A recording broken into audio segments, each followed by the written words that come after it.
जय हिंद दोस्तों, आप सभी का स्वागत है आपका अपना चैनल आरओ स्टडी में। तो आज हम लोग बात करने वाले हैं क्लास 11th के मैथमेटिक्स के बारे में। जो भी बच्चे हिंदी मीडियम से मैथ को पढ़ना चाहते हैं वह मेरे चैनल से क्या हो जाएं, ज्वाइन कर लें। और आज से हम लोग क्या करेंगे, 11th क्लास का यानी मैथ को हिंदी मीडियम के जितने भी स्टूडेंट हैं उनके लिए खुशखबरी है कि हम लोग चैप्टर 1 से क्या करेंगे, स्टेप बाय स्टेप पढ़ेंगे, यानी फुल कॉन्सेप्ट के साथ पढ़ेंगे। आपको भी पता है कि कॉन्सेप्ट इज द पावर, ठीक है। चलिए, तो पहला हमारा चैप्टर है यानी टॉपिक है सेट्स। क्या है? सेट्स यानी समूचे। यह कोई हमारे लिए नई बात नहीं है, क्योंकि यदि हम देखें इसको, यदि इसमें से यदि एस को हटा दिया जाए, क्या किया जाए, एस को हटा दिया जाए तो क्या होगा, सेट।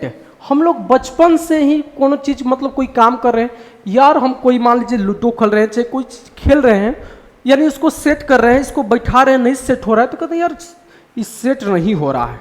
ओह चलिए सीट हो गया, क्या हो गया, डिफरेंटली यह सेट हो गया। यानी कोई काम करते हैं यानी सेट है, यह हम सेट मार रहे हैं, यह टोटल सीरीज जो है सेट है। यानी बहुत से चीजों में हम लोग सेट का यूज किए हैं, यही चीज हो गया सेट्स यानी समूचे।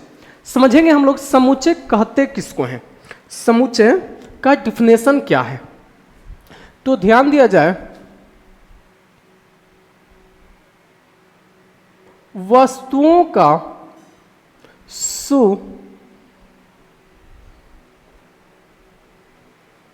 सुपरिभाषित संग्रह क्या कहलाता है, सेट कहलाता है, यानी समुच्चय कहलाता है। बस एक शब्दों में क्या लिखा भाई, वस्तुओं का सुपरिभाषित संग्रह ही क्या कहलाता है, समुच्चय कहलाता है, यानी सेट्स कहलाता है। बस इसमें एक नया चीज आया कि सुपरिभाषित शब्द क्या है। यह सुपरिभाषित जो शब्द है ये क्या है, संग्रह मतलब होता है समूह, क्या होता है, संग्रह यानी समूह होता है। सुपरिभाषित समझिए क्या होता है, समझाते हैं, समझिएगा कि यह सुपरिभाषित शब्द क्या है। जैसे यदि कहें हम कि 10 से कम विषम प्राकृत संख्या, हम क्या कहें, 10 से कम विषम प्राकृत संख्या, या कहेंगे तीन सुपर अभिनेता यानी एक्टर,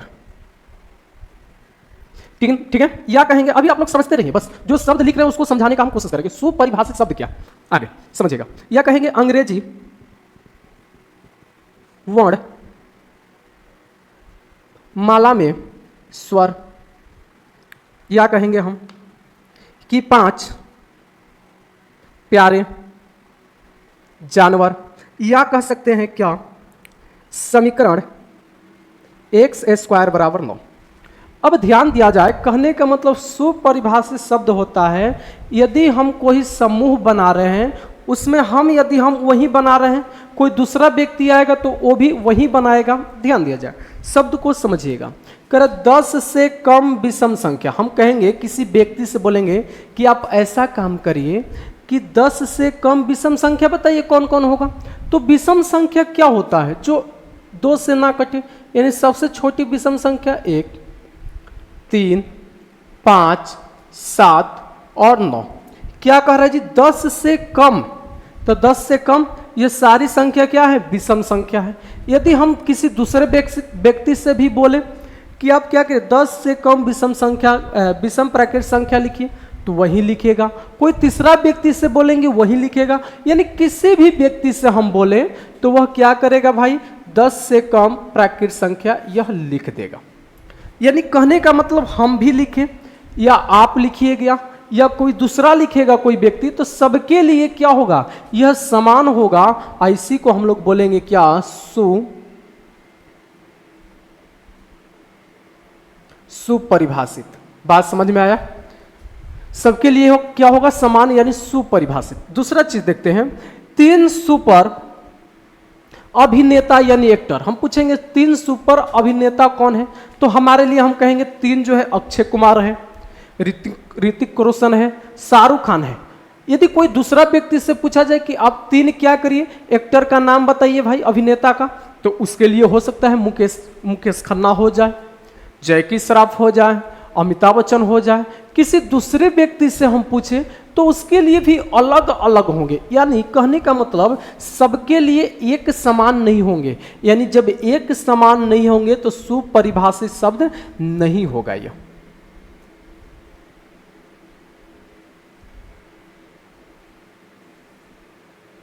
क्या होगा? नहीं होगा सुपरिभाषित। मतलब समझ में आया? कुछ समझ में आ रहा होगा। कहेंगे अंग्रेजी वर्णमाला में स्वर कितने होते हैं। यानी स्वर हम कहेंगे किसी व्यक्ति से, भाई आप ऐसा करिए कि अंग्रेजी वर्णमाला का स्वर बताइए, तो कोई बताएगा होता है ए, ई, आई, ओ, यू। इतना ही ना, ए, ई, आई, ओ, यू। हमसे कहा जाए हम यही बताएंगे, आपसे भी कहा जाएगा आप भी यही बताइएगा, किसी दूसरे व्यक्ति से कहा जाए तो वो भी क्या करेगा? यही बताएगा। यानी क्या होगा? चेंज नहीं होगा, सबके लिए क्या होगा? समान होगा। तो इसलिए यह भी क्या हो जाएंगे भाई? सुपरिभाषित शब्द।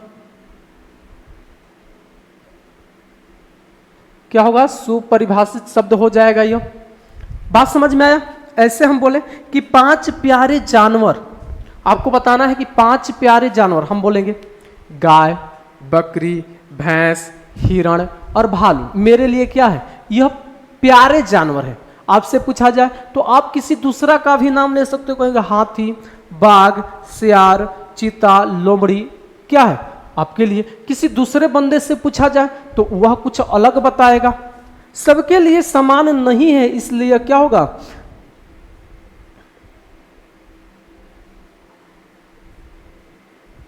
सुपरिभाषित नहीं होगा। बात समझ में आ गया क्या? बात समझ में आया कि नहीं पहले बता दीजिए। इतना समझ। 5वां देखते हैं, समीकरण x² बराबर 9। यदि हम इसको सोल्व करें या आप सोल्व करें, देखते हैं पहले इसको सोल्व करें तो कैसे करेंगे। x² बराबर 9, तो x बराबर कहेंगे क्या? स्क्वायर इधर चला जाएगा तो यह हो जाएगा रूट में 9, और इसके आगे सिंबल लग जाएगा किसका? प्लस और माइनस का। यानी x बराबर कितना हो जाएगा भाई? प्लस और माइनस 3 हो जाएगा। कितना? प्लस और माइनस 3 हो जाएगा। यानी इसका मान आएगा माइनस में 3 और प्लस में 3 आएगा। इतना समझ में आ रहा है क्या? तो यदि हम आपको यही समीकरण दे बनाने के लिए, तो आप भी मान कितना लाइएगा? इतना ही लाइएगा, माइनस प्लस 3 लाइएगा। ठीक है ना? कोई भी व्यक्ति, तीसरा भी व्यक्ति बनाए इतना ही आएगा, कोई और व्यक्ति बनाए तो इतना ही आएगा। और जब सबके लिए यह समान है तो क्या हो जाएगा? सुपरिभाषित शब्द हो जाएगा। सुपरिभाषित है। चलिए तो इसमें देख लेते हैं कौन कौन सुपरिभाषित है। और जो सुपरिभाषित संग्रह होगा वही क्या कहलाएगा? सेट कहलाएगा। और जो सुपरिभाषित शब्द नहीं होगा वह सेट यानी समुच्चय नहीं कहलाएगा। समझिए। तो पहला क्या है भाई? सुपरिभाषित शब्द है, यानी यह सेट है, यह सेट नहीं है, यह सेट है, यह सेट नहीं है और यह है। बात समझ में आ गई? अब ध्यान दीजिए थोड़ा सा इसके बारे में। आप थोड़ा सा देखिए कि इन वस्तुओं की जगह पर हम वस्तु का यूज नहीं करेंगे, करेंगे किसका यूज? अवयव का यूज करेंगे, यानी इसे कहेंगे एलिमेंट। क्या कहेंगे? अवयव या एलिमेंट कहेंगे। यानी अवयवों का सुपरिभाषित संग्रह ही क्या कहलाता है? सेट कहलाएगा। अब हम लोग देखेंगे कि समुच्चय को किस रूप में लिखते हैं, निरूपित करते हैं। तो आइए देखते हैं, हम लोग आगे बढ़ते हैं। यानी टॉपिक है हमारा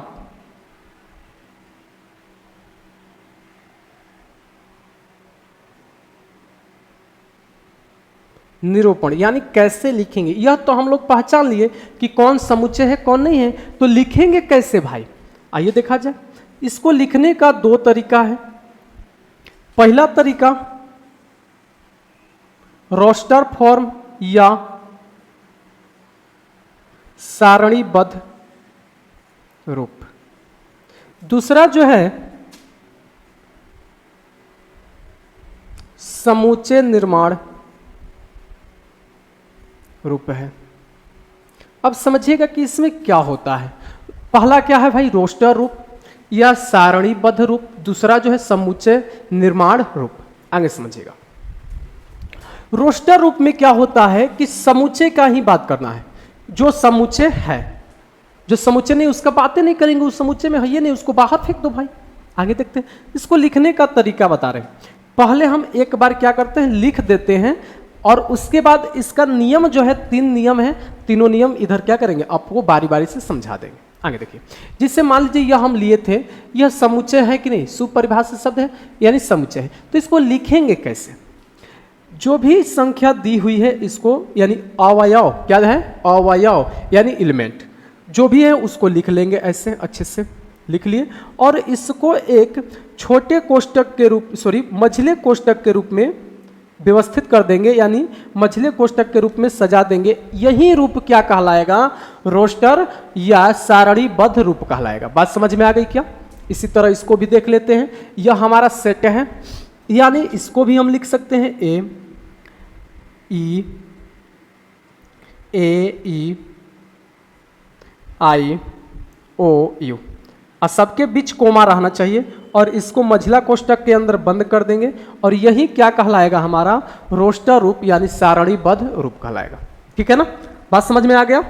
इसके बाद देखें तो एक यहां था, क्या था भाई, -3 और +3, और इसको भी क्या करेंगे, एक छोटे कोष्टक के अंदर बंद कर देंगे। यह कहलाएगा हमारा सारणीबद्ध रूप या रोस्टर फॉर्म। समझिएगा। अब इसका नियम क्या है, थोड़ा सा इधर नियम लिख देते हैं, और इसके बाद समझते हैं हम लोग समूचे निर्माण रूप क्या है। हाँ, आपको यदि समूचे निर्माण रूप समझ में आ गया तो यह चैप्टर ही आपको अच्छे से समझ में आ जाएगा। समझिएगा रोस्टर रूप फॉर्म क्या होता है।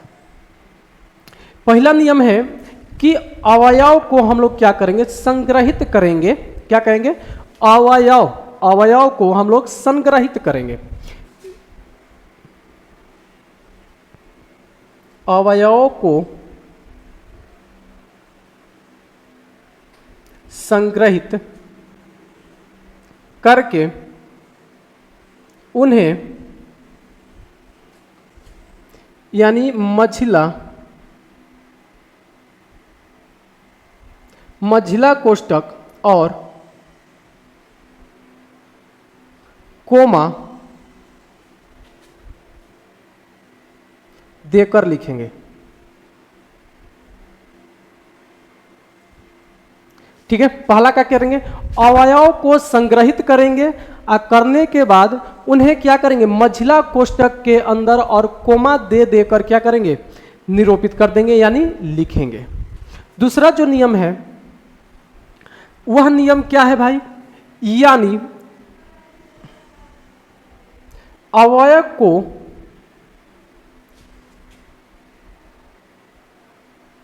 संग्रहित करते समय क्या करेंगे भाई, संग्रहित करते समय किसी अवयव का पुनरावृत्ति न हो। क्या हो, किसी भी अवयव का पुनरावृत्ति न हो। ठीक है, यानी कोई भी शब्द ऐसे मान लो कि इसमें फिर एक 5 आ गया, तो ऐसा नहीं होना चाहिए कि एक ही संख्या का पुनरावृत्ति हो, यानी रिपीटेशन हो। बात समझ में आ रही है ना? पुनरावृत्ति नहीं होना चाहिए, बस जो भी अवयव है केवल एक ही होना चाहिए। यदि गलती से 2 आ गए, 2, तो उसको एक ही लिखेंगे, एक को नहीं लिखेंगे, पुनरावृत्ति नहीं होना चाहिए। तीसरा जो है,